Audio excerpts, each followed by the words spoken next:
नमस्ते बच्चों, मैं स्माइल से विजयलक्ष्मी एक बार फिर आपके सामने उपस्थित हूँ। बच्चों, इन दिनों हम आपसे ज्यामिति यानी ज्योमेट्री के बारे में बात कर रहे हैं और कल हमने आपको ज्यामिति में 4 चीज़ें सिखाई है। पहली थी बिंदु यानी कि पॉइंट, दूसरी थी रेखा यानी कि लाइन, तीसरी थी रेखाखंड यानी लाइन सेगमेंट और चौथी थी किरण यानी कि रे। तो बच्चों, जब ज्योमिति में आप इसको आकृतियों में आप बनाएंगे तो इसको कुछ इस तरह दर्शाते हैं। जैसे पॉइंट को हम पॉइंट लगा के ए, मतलब इस पॉइंट का नाम हो गया ए। रेखा को हम ए बी लिख करके और ऊपर लाइन खींच के एरो बनाते हैं, क्योंकि इस रेखा का नाम ही हो जाता है ए बी लाइन।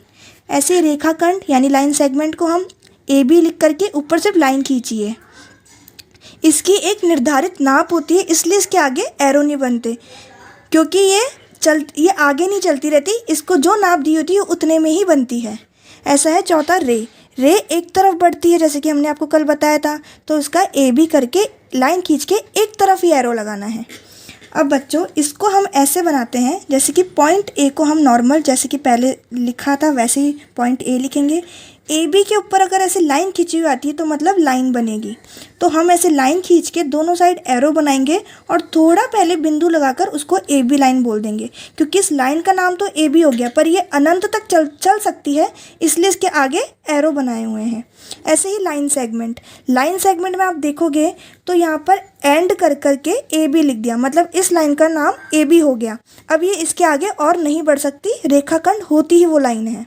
ऐसे ही रे यानी किरण में आप देख रहे हो कि ये ए यहाँ से चालू हो रही है, उसका नाम ए है, और ये बी की दिशा की तरफ जाती रहेगी, इसलिए इसको बी यहाँ पर लिखा है हमने, क्योंकि ये एक दिशा जिस तरफ बी है उस दिशा में आगे बढ़ती चल सकती है। अब इसके जो प्रश्न हैं वो कुछ इस प्रकार आते हैं, जैसे ए बी के ऊपर लाइन बनी हुई और बराबर करके 5 सेंटीमीटर, मतलब आपको ए बी की 5 सेमी लाइन खींचनी है। जैसे कि मैं आपको स्केल से बता रही हूँ, या मैंने 0 से 5 तक की लाइन खींची है, तो ये इस लाइन का नाम क्या हो गया, ए बी 5 सेमी की। ऐसे ही सी डी, इसमें आप देखोगे तो ऊपर एक लाइन है और फिर एरो है, मतलब ये किरण है। तो जब ये अनंत तक चलती रह सकती है तो इसलिए इसकी कोई नाप नहीं होती, इसलिए आप सिर्फ सी डी की एक लाइन बनाओगे और थोड़ा पहले डॉट लगा के डी कर दोगे, क्योंकि हमें ये दर्शाना होता है कि इस तरफ आगे बढ़ रही है। ऐसे बच्चों, मैंने आपको नीचे 3 प्रश्न दिए हैं, आपको इन्हीं को इसी तरह से लाइन बना करके दर्शानी है और मुझे दिखानी है। ऐसे ही नीचे अब इनसे जुड़े हम कैसे आकृतियाँ बनाते हैं उस बारे में जानते हैं। जैसे कि इससे जुड़ी आपको ज्योमिति में कुछ इस तरह प्रश्न आएंगे कि आपको ए बी के ऊपर लाइन, बी सी के ऊपर line, C D D A, इन सब के ऊपर लाइन का मतलब है कि ये लाइन सेगमेंट है, मतलब रेखाखंड है, इनकी एक निर्धारित नाप होती है। तो हम ए बी की नाप इसमें 4 सेमी दे रखी है, बी सी की 3 सेमी, सी डी की 5 सेमी और डी ए की 3.5 सेमी।